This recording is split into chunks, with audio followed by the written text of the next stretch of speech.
You wake up at 3 a.m., heart hammering, convinced something is watching your every move. That invisible weight pressing on your chest isn't just anxiety. It's the silent pull of a hidden force you've been trained to obey. Stay with me, and I'll show you how to flip that finger's power back onto itself and finally breathe free. Your heart pounds like a trapped bird, yet you can't pinpoint its source. No creaking floorboard, no shadow flickering at the door. It's as if an invisible hand presses against your chest, squeezing until your breath comes in ragged gasps. You try to stand, to move, but your legs feel as though they're rooted to the ground, paralyzed by a force you cannot see and cannot name.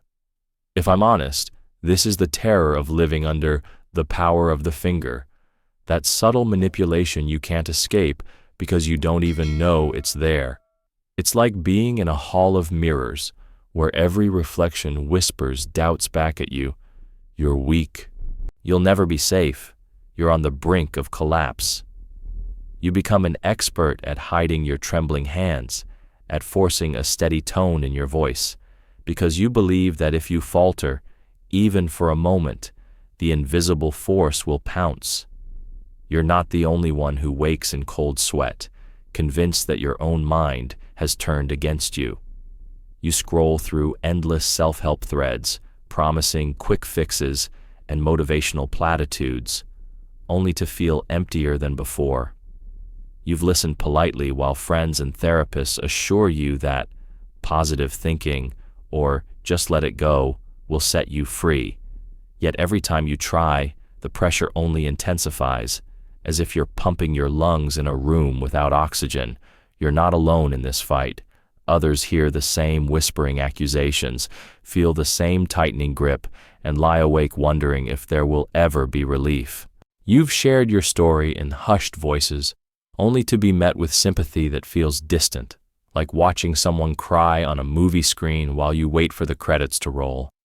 You deserve more than hollow understanding. You deserve to see the machinery of control for what it is, to know the secret code that unlocks your chains.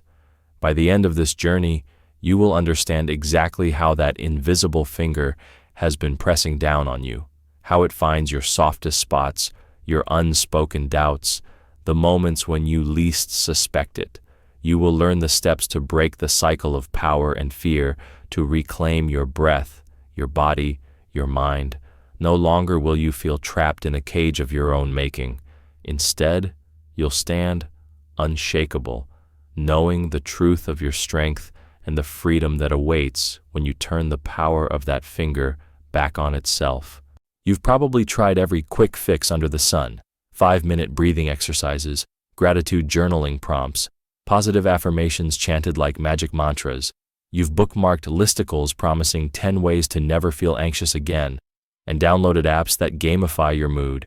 You did the breathing, the counting, the smiling selfies at sunrise. And yet, here you are, still under that invisible thumb, still convinced that relief is always just one more tip away. Surface hacks can mask the symptoms for an hour, maybe even a day, but they never reach the core of the wound. They're band-aids slapped over a fracture. Eventually, they peel off, leaving the pain and the truth exposed once more. Most gurus will tell you that if you simply change your thoughts, your life will transform. They'll insist that every negative belief is a lie you created, and if you just flip the script, you'll be free. But here's what they don't admit. Your nervous system didn't sign up for cognitive rewiring alone. Your trauma, your shadows, your unconscious patterns, they're encoded in your muscles, your gut, and even your bone memory. No amount of positive self-talk can overwrite a body that has been trained to react with fear, to brace for impact, to believe danger is always imminent. The advice to just think happy thoughts isn't just unhelpful, it's a betrayal of your lived reality. Most advisors keep silent about this hidden machinery of control, the slow drip of self-doubt that seeps into every corner of your decision-making, The way your inner critic echoes the voices of people who hurt you, the subtle compromises you made, choosing safety over authenticity, compliance over courage, that now feel like invisible chains. They won't tell you that the mind is only half the battlefield and that your unconscious plays the other half. They gloss over the fact that your willpower is finite and that each push against the current chips away at your resilience until you feel as if there's nothing left but an empty shell. You weren't born broken. You weren't too sensitive or too weak. You followed all the rules. You read the self-help bestsellers. You journaled faithfully. You meditated every morning with a chaturanga that left you sore in muscles you didn't know existed. You checked every box, dutifully attended every workshop, dutifully repeated every affirmation. But the system, designed to profit from your insecurities, never equipped you to confront the roots of your despair. It packaged psychology into digestible sound bites and sold them back to you as empowerment. And when those sound bites failed, the message was, there must be something wrong with you. Here's the hard truth. The promises of quick relief exist to keep you coming back. They're distractions, cleverly disguised as solutions. They let well-meaning teachers sell another course, another group coaching program, another subscription that guarantees transformation if you just stick with it. Meanwhile, underneath the shiny veneer of algorithms and affirmations, your inner world remains untouched because the real work, confronting your shadow, excavating old wounds, learning to sit with pain without flinching, doesn't scale. It doesn't fit into snackable videos, and it certainly won't fill a cart at checkout. But acknowledgement is the first step toward liberation. Recognize that these popular illusions were meant to pacify you, to make you believe that depth was a luxury you couldn't afford. Understand that real healing demands more than a clever trick. It requires you to meet your fear face to face, to listen to the parts of you that have been silenced, to excavate old loyalties to pain because in some twisted way, suffering became familiar. You did everything right. You gave the system your attention, your time, your hope, and the system repaid you with more gloss and less grit. Now that the illusion has shattered, you stand at a crossroads. One path leads you back to the same empty promises, another day spent chasing phantoms of relief. The other path is deeper, darker, and wholly yours. It invites you to stop fighting the tide and instead learn its currents, to map the hidden wiring of your psyche and reclaim the parts of yourself that have been hijacked by fear. This journey won't be comfortable, but it will finally honor the full spectrum of your experience, your anger, your shame, your grief, and turn them into guides rather than jailers. Only then can you truly break free from the invisible finger that has been pressing you down all this time. If you're feeling that weight in your chest, that ache of knowing there's more beneath the surface, subscribe now. By clicking that button, you're not only claiming your own path to strength, you're helping others who've been silenced find their voice. If these words hit home, subscribe to this channel so the algorithm can bring this truth to anyone trapped under that invisible thumb. Together, we'll build a community brave enough to stare down fear and reclaim the power that was always theirs. You might picture the power of the finger as an unseen puppeteer, its slender digit poised above a control panel of your most intimate reflexes. Each tap, each subtle press sends a shock through your nervous system, guiding your thoughts, your feelings, your decisions, without ever revealing itself. Imagine sitting in a dark theater, watching a lone spotlight trace patterns across an empty stage. You know someone controls that light, shaping every beam, but you can't see the operator. You only feel the warmth of the lamp, the shifting shadows in your periphery. This is the essence of the power of the finger, invisible, insidious, yet impossible to ignore.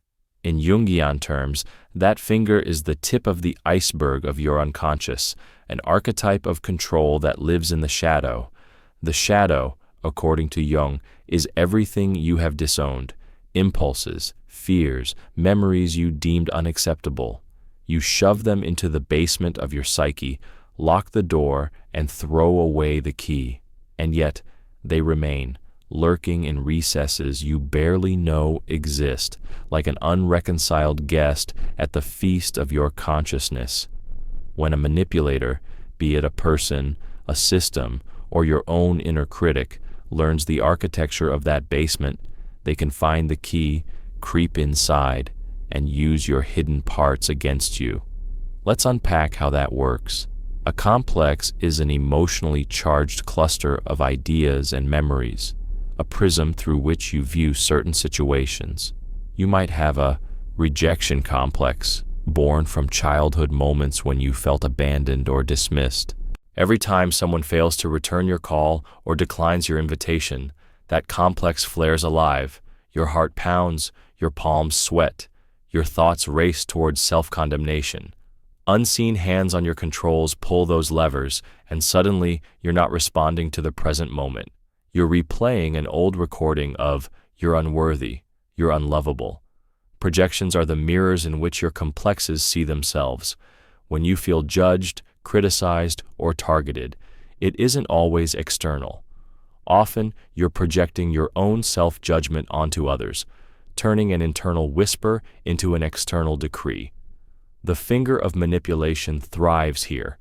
It nudges you to believe that your worst fears are baked into reality, that everyone else is out to get you, that you alone bear the flaw. The more you project, the more ammunition you hand to the manipulator, reinforcing the cycle. Consider a metaphor. Your psyche is like a medieval fortress, with walls built over years of experience. The gates are your conscious defenses: rational thought, willpower, resilience. The moat is your self-awareness, meant to keep threats at a distance. But beneath that moat runs subterranean tunnels where the shadow dwells: old grudges, unspoken hurts, shame.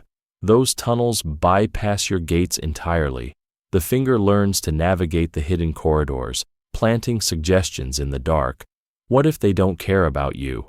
What if you're not enough? Slowly, the fortress trembles from within, and you wonder why the walls you built still crumble under weightless blows.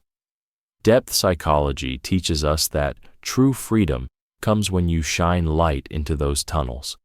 By acknowledging the complexes and facing the projections, you bring the shadow into consciousness. Jung called this process individuation, the journey toward wholeness. But note the paradox. You cannot fight the shadow by force, as though daylight will scorch it away. It is part of you, born of the same clay as your strengths. Trying to vanquish it only strengthens its resolve, pushing it deeper into darkness where it wields more power. Instead, the paradoxical strategy is to embrace vulnerability as your protection. Picture a child who trembles before the ocean, its vastness both terrifying and awe-inspiring. If the child stands rigid, arms pinned to the sides, the waves will knock them over. But if they open their body, lean into the water, learn to float, the same waves cradle them. Vulnerability is the open stance. It allows you to feel fear without becoming paralyzed by it. You receive the message from the power of the finger, but instead of contracting, you expand. You breathe. You listen. You allow the sensation to pass through. When you accept vulnerability, you reclaim the narrative. You become the witness of your own experience rather than the main eventer. The finger still points, still presses, but its force dissipates on an open field. The power dynamic shifts. You are no longer at the mercy of an unseen operator because you have befriended the terrain where they once hid. You know the tunnels and the towers, the gates and the guards. You've mapped your inner fortress. Let's translate this into practical awareness. First, cultivate curiosity about your triggers. Notice the moments when your heart tightens or your mind races. Don't push the feeling away. Sit with it like a guest you've just invited in. Ask, what story am I telling myself right now? This simple pause disrupts the automatic levers the finger pulls. You begin to see that your reaction is not objective truth, but a habit shaped by past wounds. Second, name the complexes. Give your rejection complex a face and a backstory. Write it down. Where did it first appear? Whose voice does it echo? When you name it, it loses the power to lurk invisibly. It becomes a character in your narrative, one you can converse with instead of be terrorized by. You might say, "Ah, there you are again, refusing to believe I deserve kindness." In doing so, you reclaim ownership. Third, intercept projections by owning your judgments. When you feel attacked, remind yourself, this image of hatred isn't necessarily theirs, it's mine. You might do this silently, or chat with a mentor or friend who can reflect back what they actually think. Over time, you build resilience in distinguishing your inner critic's murmur from real external feedback. Now ask yourself, what if this vulnerability is not a weakness, but a superpower? Imagine a warrior who, instead of donning the heaviest armor, trains their body to move with the current. They sense incoming strikes, lean into them with open palms, and redirect the energy. That warrior is you. Your vulnerability, emotional, somatic, psychological, is the key to fluid adaptability. It lets you detect pressure before it becomes force, to respond rather than react, to transform the input of the finger into your own directive. Depth psychology offers another powerful image, the alchemical marriage of opposites. Light and shadow, masculine and feminine, strength and vulnerability, they are not enemies but dance partners. When you resist the shadow, you lose access to its gifts, intuition, creativity, authenticity. When you embrace it, you harvest its energy. The same tangled web of old trauma can become a reservoir of compassion, empathy, and insight. Your broken places become the very conduits through which healing flows to others. Understand that no single self-help hack or quick fix will arm you against this. What it takes is sustained, honest engagement with your inner landscape. It's messy. You'll stumble and relapse. You'll feel foolish naming your complexes aloud. You'll question whether the effort is worth it. That's exactly the moment when the finger tightens its grip, during your doubt. But if you've practiced leaning into vulnerability, you will meet that doubt with curiosity, not resistance. You'll ask, what is this doubt protecting me from? And listen for the answer. Imagine the final scene of our metaphorical play. The spotlight operator emerges onto the stage, blinking in the glare of shared awareness, no longer invisible, no longer pressing buttons in the dark. You approach them, not with a sword, but with an open hand. You say, "Thank you for showing me where I'm wounded." And because you've learned to feel without fleeing, you stand tall in your own power. The finger lifts, and you realize it was yours all along. You have reclaimed the control it sought to wield. This is the paradox at the heart of real empowerment. You cannot overpower the hand that has mastered stealth. You must instead shine the light, welcome every part of yourself, the bruised, the afraid, the silenced, and hold it with compassionate honesty. In that radical acceptance lies your true shield.